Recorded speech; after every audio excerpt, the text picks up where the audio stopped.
At 62, after raising my grandkids and giving every part of me, I was told to go die alone. Those words came from someone who was supposed to love me. Have you ever felt that kind of betrayal? That crushing moment when you realize the children you sacrificed everything for now see you as disposable? But here's what that viewer learned, and what I want you to understand today. A strong heart doesn't need permission to heal. She moved. She rebuilt. And now she sips tea under softer skies.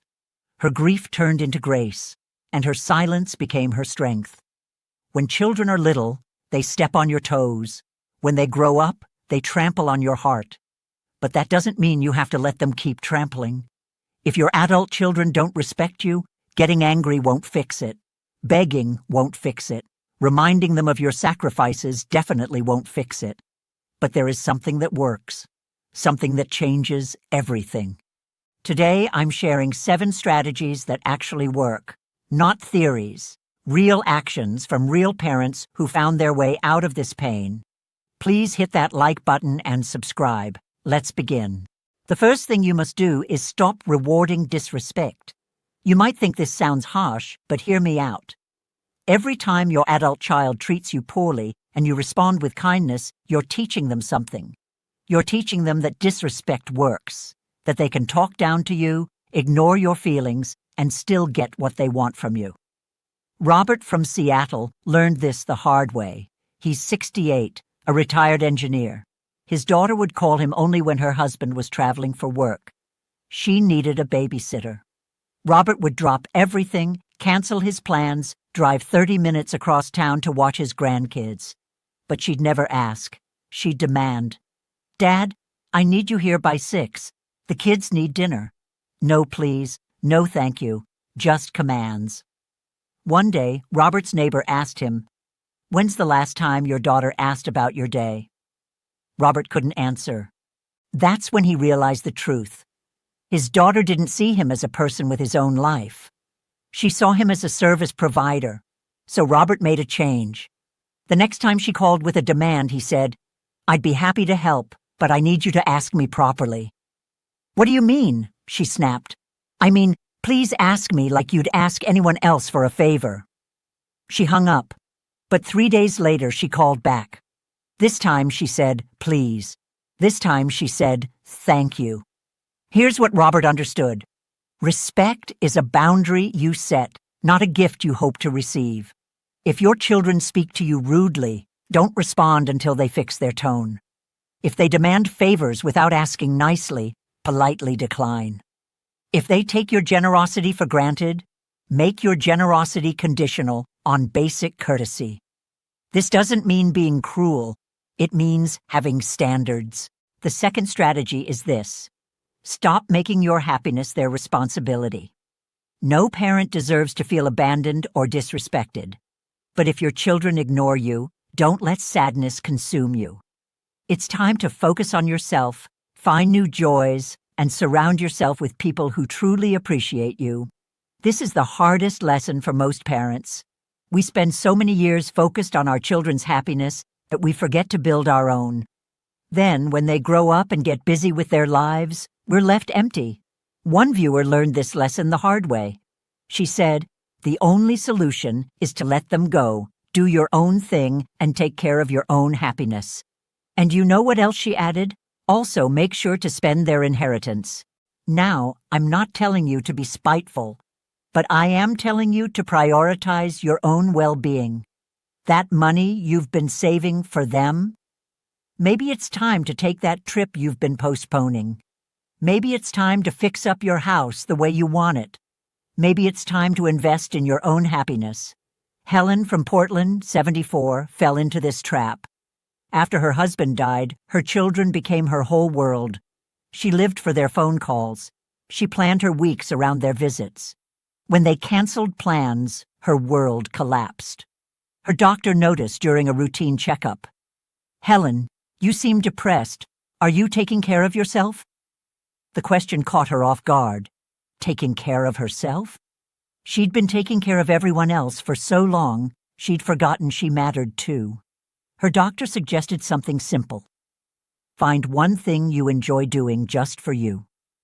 Helen joined a pottery class. She was terrible at first. Her bowls looked like disasters. But something happened. For 2 hours every Tuesday, she wasn't thinking about her children. She wasn't checking her phone. She was creating something with her hands. After 6 months, something shifted. Helen stopped waiting by the phone. She stopped feeling devastated when her children were too busy to visit. She had her own life now. And you know what happened? Her children started calling more often. They were curious about her pottery class. They wanted to see her latest creations. They respected her time more because she respected it first. Here's the truth. Children respect parents who have full, independent lives. They lose respect for parents who have nothing going on except waiting for their children's attention. Build a life so interesting that you don't need their validation to feel complete. Strategy number 3. Use strategic silence. One viewer put it perfectly. I'm learning to walk away and just live my life. You can't force yourself on anyone. That's wisdom right there. When your children treat you disrespectfully, your instinct might be to argue, to defend yourself, to explain why you deserve better treatment. Don't. Arguing with disrespectful adult children is like wrestling with a pig. You both get dirty, but the pig enjoys it. Instead, use strategic silence. When they're rude, don't engage. When they dismiss your opinions, don't fight for validation. When they take you for granted, don't lecture them about gratitude. Just quietly withdraw your energy. William from Denver, 73, discovered this by accident. His son would visit every few months, but the visits were terrible. His son would criticize William's house, his cooking, his lifestyle. He'd spend the whole time on his phone, barely making conversation. One visit, William got fed up. Instead of arguing, he went to his bedroom and read a book. His son found him 20 minutes later. "Dad, what are you doing?" "Reading," William said calmly. "When you're ready to have a respectful conversation, I'll be in the living room." His son was shocked. Dad had never walked away before. Dad always tolerated his rudeness. That visit ended early, but the next visit was different. His son was more polite, more present, because he realized that being rude meant losing his father's attention entirely. Here's what William learned. Your presence is a gift. If someone doesn't appreciate it, take it away. The 4th strategy, stop overgiving. Many parents think the way to earn respect is through generosity. They give money, time, emotional support, hoping their children will appreciate them more. But the opposite happens. The more you give to someone who doesn't appreciate it, the less they value you. Dorothy from Minneapolis, 69, was trapped in this pattern. Every month, she'd send her son $500 to help with expenses. She'd babysit his children every weekend. She'd cook meals and clean his house when he was overwhelmed. But instead of gratitude, she got expectations. When she was sick one weekend and couldn't babysit, he was angry. When she was late with her monthly payment, he called her irresponsible. Her sister finally confronted her. "Dorothy, you're not helping him. You're enabling him to treat you poorly." That hit hard. Dorothy realized her generosity had become a trap. She was giving so much that her son saw her gifts as entitlements, not kindness. So she stopped. No more monthly payments unless there was a real emergency. No more free babysitting unless he asked politely and said thank you. No more cooking and cleaning for a grown man who was perfectly capable of taking care of himself. Her son was furious at first. He accused her of being selfish, but Dorothy held firm. Within 3 months, her son's attitude changed. He started saying please and thank you. He started asking about her health. He started treating her generosity like the gift it was. When you give without boundaries, you teach people to take without appreciation. Strategy number 5, address the disrespect directly. This might seem contradictory after I told you to use strategic silence, but there's a time for silence and a time for clarity. When someone repeatedly crosses your boundaries, you need to address it head-on. But not with anger, not with guilt. With calm, clear consequences. Barbara from Atlanta, 71, had to learn this with her daughter. Every conversation became criticism. Mom, you need to eat healthier. Mom, your house is cluttered. Mom, you should exercise more. Barbara felt like nothing she did was good enough. Every phone call left her feeling attacked. Finally, Barbara had enough. During one of these criticism sessions, she interrupted. Sarah, I need to tell you something. I love you, but I won't accept being spoken to this way anymore. If you want to have helpful conversations about my health, I'm open to that. But if you want to criticize and lecture me, I'm going to end the call. Mom, I'm just trying to help. I understand, but your approach is hurtful. If you continue talking to me this way, I'll hang up. Sarah tested this boundary twice. Both times, Barbara calmly ended the call. The third conversation was different. Sarah watched her tone. She asked questions instead of making demands. Here's what Barbara understood. People will treat you exactly as badly as you allow them to. If you don't set boundaries, they won't set them for you. Strategy number 6. Set financial boundaries. This one hits hard, but it needs to be said. Many disrespectful adult children see their parents as a safety net they can abuse without consequences. They'll ignore you for months, then suddenly call when they need money for rent. They'll treat you poorly, then expect you to pay for their car repairs. They'll dismiss your advice about their life choices, then ask you to bail them out when those choices backfire. Here's a comment that broke my heart. I gave my daughter everything. My savings, my retirement fund, even took a second mortgage on my house. Now she won't return my calls unless she needs more money. This pattern destroys relationships and your financial security. When you become someone's personal bank without requiring basic respect in return, you're not helping them. You're enabling them to treat you badly. Robert from Denver learned this lesson at 71. His son would call maybe twice a year. Both calls were always the same. Dad, I'm short on cash this month. Robert would send the money, every time. Sometimes it was $500, sometimes $2,000. Over 5 years, he'd sent over $30,000 to a son who couldn't be bothered to call on his birthday. Then Robert's air conditioning broke during a heat wave. The repair would cost $3,000. When Robert called his son for help, you know what happened? His son said he couldn't afford it. That's when Robert realized the truth. His son didn't see him as a father. He saw him as an ATM machine. From that day forward, Robert changed his approach. No more automatic money transfers. No more bailing out a grown man who made poor choices. If his son needed financial help, he had to do 3 things first. Ask respectfully, explain exactly what the money was for, and maintain regular contact that wasn't just about money. His son was angry at first. He accused Robert of being selfish and uncaring. But Robert held firm. Within 6 months, something shifted. His son started calling just to talk. He started asking about Robert's health. He started treating their relationship like it mattered. Here's the truth. When you set financial boundaries, you force your children to value your relationship for more than just your wallet. Strategy number 7. Become someone they want to respect. This is the most important point, so listen carefully. You cannot force respect. You cannot demand it. You cannot guilt someone into respecting you. Respect is earned by becoming the kind of person who naturally commands it. What does that look like? It means having your own interests, your own goals, your own standards. It means not being desperate for their approval. It means being so grounded in your own worth that their opinion of you, while important, doesn't determine your happiness. Charles from Boston, 76, embodies this perfectly. After years of feeling dismissed by his children, he decided to focus on himself.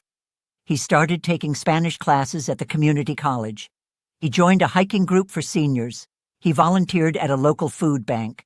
His children barely noticed at first. They were used to him being available whenever they needed him.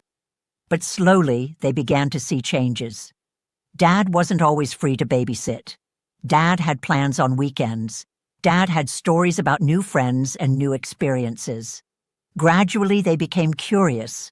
What was Dad up to? Why was he so busy? Why did he seem happier? They started asking questions. They started showing interest in his life.